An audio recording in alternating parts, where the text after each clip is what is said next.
Hi friends అందరికీ. ఇది మా పిల్లే. ప్లేట్లో వేస్తే తిందు, కిందన వేస్తేనే తింటుంది. ఆల్రెడీ రెండు గుడ్లు ఆమ్లెట్ వేస్తే తినేసింది. తినేసాక ఇంకా ఎదురు చూస్తుంది. ఒక్కొరు ఆకలిస్తుందేమో అని చెప్పేసి చేపలు వేసారు. నెత్తలు అనమాట అవి. తింటుంది కానీ ఎందుకో దానికి ఇంకేదో కావాలని ఎదురు చూస్తుంది. ఆ చేపలు మాత్రం తినట్లేదు, అలా మొహం చూస్తూనే ఉంది. అర్థం పాలు కావాలన్నమాట. సాయంత్రం పాలు పెడుతుంది. ఇప్పుడు ఆ నత్తలు ఇంక తిందాం. ఆ 2 గుడ్లు తినేసి ఆ పాలు తాగేసి పడుకుని పోతుంది. మళ్ళీ పడుకొని లేచాక మళ్ళీ చేపలు తింటుంది. అదే చేపలైనా నత్తలైనా తింటుంది. మళ్ళీ పాలు తాగేసి ఇంట్లోంచి బయటకు వెళ్ళిపోతుంది. అది చేసే డ్యూటీ అనమాట రోజు.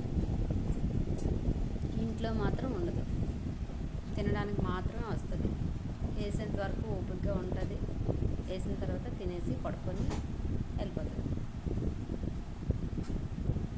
పాలు చాలా స్లోగా తాగుతుంది, నీట్గా తాగుతుంది. మా పిల్లి ఎలా ఉందో కామెంట్ చేయండి. మా పిల్లి వీడియోలు కనుక మీకు నచ్చినట్టయితే ఛానల్ సబ్స్క్రైబ్ చేయండి.